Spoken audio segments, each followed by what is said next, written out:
Are you feeling insecure? Insecurities, next subject, let's talk about them. What the heck? What are you worried about? The way your body looks? The way your breath smells? The way your hair is growing? The way your teeth came out? Insecurities. It's a big topic that pops up so often in these men's groups, women's groups, in life, and it boils down to this. The word is insecurity. Where do you need security at? Where do you need to feel safe? Where do you need to feel okay with what you already are? You've already come into this life. You're a consciousness. You navigate this body that we seldom look at the magnificence of quite often. And then we feel a certain way about the divinity that we haven't even explored yet, because we're comparing it to other people's bodies, other people's situations, other people's scenarios, maybe some dream ideal circumstance that isn't yet, but exists at some point. So I want to call us to account today to reflect on any area where you might be feeling insecure, and then also to reflect on the actual reality of what you are. The reality of the physical body that you get to navigate. Are you worried about the sizes of your proportions? Your breast size, your dick size, your anything size, your booty size, the way things are changing, wrinkles, gray hairs? All of this is beautiful. Feeling like you're getting older. Age is beautiful, and we seldom look at it in that way. So I just want to invite you to reflect on any of the areas that you're feeling insecure. Now, me saying, oh, you feel insecure, don't feel insecure, that doesn't make it go away. But actually digging into the area where you feel insecure, looking at it, trying to see where this came from. What made you feel less than about what you already are? What made you feel like you need to project and have a vision other than what's actually yours, that actually belongs to you, that you're navigating, and then feel less than? Now, it's not that I haven't navigated any spaces of insecurity about public speaking, about my body, about having removed the testicle. Now I have one testicle. Oh God, at least I got one, And also maybe you go out to surf and you're about to catch a wave and you miss it and people are looking at you. But what I recognize is all of this is an external projection and an external stimuli and reaction, but it's based on what you think people may be thinking of you. A lot of times people are busy in their own heads. So that should open up a space of freedom. Navigating beyond your anxieties, navigating beyond any area where you feel insecure and diving into it might open you up to the reality that there's nothing to feel insecure about. If anything, you get to dive deeper into where you are the security. You give yourself the security. You've given yourself the permission to live because you exist and you are here. You breathe. You take up space when nobody's looking, right? You're given the opportunity to eat, to drink, to be merry. And by drink, I mean things that hydrate you. And you're also given the opportunity to mistreat yourself. So the topic of insecurity comes up, and broaching that topic and really doing the deep dive, whether, it's with whoever I've had the opportunity to sit with, has opened up the door to dispel it, because it's an illusion. You're magnificent. Even if you don't think so, it's worth investigating. Chances are, I guarantee, if you investigate the nature of your consciousness navigating a body, navigating in this space and time, if you look into and reflect on everything that you've had to navigate to get to this now point, to where you're catching this video, if you look at what it takes for a person to get to cultivate these gray hairs, a bald patch, a shift in their body, and even if you come into the world with what you might consider a physiological defect, the truth of the matter is you also get the opportunity to counterbalance what you believe is a defect and find out the perfection that you've come into the world with. And so when you dive into that space and you identify some of the perfections, some of the gifts that are yours and that are unique to you, then what is there to feel insecure about? Whatever it is, whatever the next thing that pops up, perhaps you cultivate a process, a way to continue to speak into that. Indiana Jules, what's up? Good to see you. And thank you for everyone else who's tuned in. I'm speaking to insecurity. Yesterday we spoke to anxiety, and I can keep it short. The gateway to moving beyond any anxiety is to moving through it. is to move through it and to look at it just like anything else, to shine light upon it, to recognize really the connection between yourself and everything else. You're insecure about your beliefs about yourself, so it really starts from the inside. You're insecure about someone's beliefs that you think they're believing about you, even if they've uttered something. But most people don't know shit about themselves. So what do they really know about you? So why should you dedicate and lose BTUs, that's energy, joules, that's energy, thought, emotion, to the fact that really we don't know? And the things that we do know only point to our greatness. They point to our unity, our connection. And so we can lose sight of the ways that we are connected to one another. Aloha, Jade. And in losing sight of that, that's when we get tossed about by things such as our anxieties, by our insecurities, by our distortions, right? It's a distorted belief about ourselves and about the other, which is also an aspect of ourselves. Now, not to make it sound woo-woo, but let's just say all of this is going on inside your head. You bring it to another person, they respond to you, but are they really responding to you? Is that really you? Are they responding to what they think they heard you said? Or are they responding to what you actually mean? So this kind of communication, the communication that has to go forth to come into the same reality as another person and to really be in the same spot of looking, and are we looking at the same thing? Do we believe the same thing? Typically you don't believe the same thing that you think you believe. Often we think we believe things that are based on constructs that we haven't even truly investigated to find out that what we believe wasn't it, and then even more often we stick to it as opposed to saying, I believed in this thing, but guess what? I found out it's bullshit. Which means everything that I believed about myself in conjunction to that thing that I believed that wasn't actually what it was causes me now to reflect and revisit what I believe about myself. Now I'm open to finding out that a lot of what I believed about myself isn't so. Contrarily, many things that I knew about myself from the get-go seem to be true. What do you know versus what do you believe? Your beliefs put upon you. The knowledge, which you can also let go of, right? What I know is I don't know. But what I understand and what I've seen and what I've experienced is you're amazing. This thing is amazing. This body's been through it, and it continues to deliver. Had a great surf session this morning. I have a lot of good work coming my way. Elements are talking to me. The wind is blowing, and I just want to share this with you. What are you insecure about? Men, fellas, let's be real, okay? A lot of you guys are insecure about the way that your body looks, about the shape that you want to be in, how you project yourself, how much money you make, what kind of clothes you have, your body proportions. Is your chest big enough? Are your arms too small? Your ding-a-ling. How do you feel about your dick? Guess what, man? That's your dick. That is the gift that you've got. There's someone for every one in this world, maybe 2 and 3 people.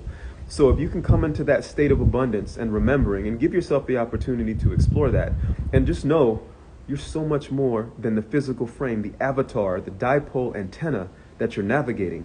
And when I say dipole antenna, let's just keep it real. We're in a projection right now, right? A place of learning, the matrix, matrix, the motherly realm of creativity. We're in a space of gestation, which means, in essence, there's an aspect of us that hasn't even been born yet. So we're sharing the space together. We're sharing a dream together. But who's the dreamer? That's who you are. And maybe even more than that. So if you can connect to the fact that, yes, easy, right? I'm in Mexico, Toltec space, where you can get into the land of the dreamer, but the whole experience that we're sharing, the distance between us doesn't exist, and yet we create it and we project it. The differences between us, right? They point to different aspects as we look at the divine through a prism, which can be a prison if we don't know how to listen and look and feel and remember the fact that we're a unity coming into spaces of a split to reflect and to learn lessons, but it doesn't erase, it doesn't take away from the fact that we're one thing. And every time we dive into that, hence why I say harmonizing the duality. The duality is not the truth, but it is, it's a vehicle, really. And the harmonizing is where we step into the highest vibration of remembering, of acting, of living in what we are. And in that space, you're not really feeling anxiety. It may show up and you look at it and you say, what up, anxiety? You may not be feeling insecurity because what is there to feel insecure about? If everything is an expression of perfection and in connection and conjunction to you, and you fit and it fits, and it's just a matter of if it's triggering me, what do I do? What questions do I ask to come into that unity with what I'm observing? Because that's a higher truth. And it's a really beautiful thing for us to be in this space where we can navigate these bodies. We can get the opportunity to fool ourselves and then to come out of that foolery into a different thing and still be here. You know, sometimes it happens when a person's transitioning, when they're dying, they come into that aha moment. I've seen it. Sometimes it happens in a ceremony, but people forget. So let this be a reminder. What are you feeling insecure about? Give yourself that security because you are that security. And then allow people to feel secure in your presence, which means look at them with the eyes of the perfection that they are. People will piss you off. You go through things, but that's for you. That's a journey, and it's a gift for you to then cultivate the aspect of yourself that can see beyond it and actually see. And what you get on the other side of that, you tell me about it. You tell me if I'm vibing in that energetic, you know? All right, so this is as speaking to this, and then, you know, I spoke to the men, but let's say the same thing for our women, right? Our sisters. You feeling a certain way about how you look? You don't need that makeup, but you can use it if you want to, because it's your body. Feeling a way about your proportions, your breast size, your booty size, your abdomen, your belly, whatever. In the end, it's beautiful. It's yours. Be proud of it. Navigate it. Do what's healthy for you. Then you can align with a man and a person, and don't settle for less, that actually can appreciate and resonate and reflect on not just the you of today that's trying so hard to look a certain way, but the you of time to come. Because that person is connected with the deeper aspects of yourself, of you and themselves. And then any way that your body seems to unfold and shift itself, if the character that you have inside, the loyalty, the kindness, the compassion, the cultivating wisdom, the willingness to just go on a path and to see and to reflect is a healthy match, you guys will go the distance. And we're in a time where that's being supported. And we're also in a time where the things that aren't aligned and that aren't set up to go the distance with the true essence and the nature of what you are can fall away. Nature does it all the time, right? We look at the flower. It's beautiful for a time, and then the flower withers. But that's not the end of the flower. There's seeds. There's the scent, the aroma, the memory that it left behind as a legacy to us, the visual, the birds and the bees, that's funny, but they go and they connect with it. So there's so much more going on. And we can be very busy right now and very distracted with the things that we're not, to make us feel a way that isn't aligned to the truth of what we are, of who we are, not only to ourselves, but to those around us and to the nature around us. But it's still here. We still have another opportunity. So I invite you to take that opportunity and feel good about your goddamn self today. Feel good about how you look. Feel good about your proportions. Feel good about the fat that you'll burn off in a walk. Feel good about how thin you are, you know, because you can always put on some food, eat a couple carbs. Feel good and talk to your body. Talk to your organs. Talk to your eyes, your beard, your hairs. Talk to your genitalias. Dick, I love you. Ovaries. I don't have them, but let's pretend. Ovaries. Womb space. My God, the creatrix. Where everything has come from. You do so much, secret space. Thank you. Thank you for the magic and the mystery that I haven't even yet to discover in so many ways that connects me, men, women, all of us to one another, right? And I really want the men to feel good about their bodies and explore their bodies too, because we're the conjugate. Not any less, not any more, although we proceed from, but we are part of the totality. And so why should any part of the grand, beautiful, magnificent totality not love itself? Unless it has to learn a lesson on love, then that's fine. Learn the lesson. Meet up.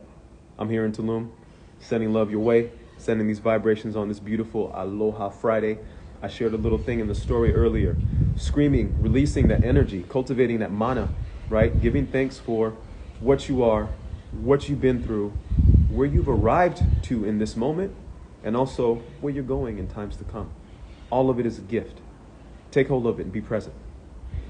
This is my present to you. And if there's any thoughts before I go, you just give a second as I pause here.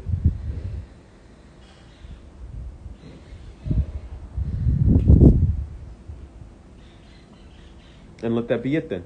Emma, what up? Aloha.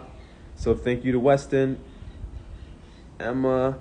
We got Sama Trinder, Tornkvist, Anika. What's up? Jade, Indiana. And of course, Brother Atlas. And Simply KI 1626. It's a pleasure always to have this opportunity to share with you. Laura, aloha. Emma, once again, aloha. And so what's the intention? I'm not doing too many crazy things with my Instagram, but I may at some point, right? I may have, you've seen some of my posts. They're filled with visuals and other things, and sometimes it's just simply me dropping in. This is the most important thing that I want to share. Ohana, aloha. I want to share my heart, a truth that is our truth that's resonant from time to time, and so this is what you'll catch on the lives. I can keep it more succinct, and I may go for a while, but I just want to allow what's coming through my vessel, and I want it to be a benefit to you. I want to make sure that while I'm alive, I share what's beneficial and aligned to a truth. Truths, sometimes as you discover, may shift a little bit, but the underlying real truth is not subjective. It is what exists. Where we have a construct here which is constructed in a foundation. And so as I'm digging into that foundation within myself, cultivating, learning to love myself more, I want to speak to some of these things, and I would just like you to receive and to reflect on what I'm sharing. And anything that you feel that you can do, to really take that and implement that in your lives, implement that in the lives of another person, share with another person about this, you never know. You never know what comes of that. But what I can tell you is good things come from focusing on your character, attaining to who you are, coming into your individuality in truth, and cultivating a love for it and appreciation. Because then when you start to do that, you start to see that in other people, and then, wow, they become so beautiful. They become so beautiful. My favorite kind of wave to catch, believe it or not, when surfing, people just want to, I dropped in, you dropped in on me, you broke the lineup. Me, the reality for me is, these ain't my waves. And so every time I catch a party wave with people and I invite folks, brothers be like, yo, what? I'm like, just drop in. Let's get this together. Because that's the truth. We're on a party wave together. Catch the party wave. Enjoy what it is. Let's try not to crash into each other. If we do, find the humor in it. There's nothing like it. Surfing, the timeless, together. Coming into awareness and awakening together. That's what makes it Aloha Friday for me. Because these things are in my mind, in my heart, coming out my mouth. All right. Take care. Shoots.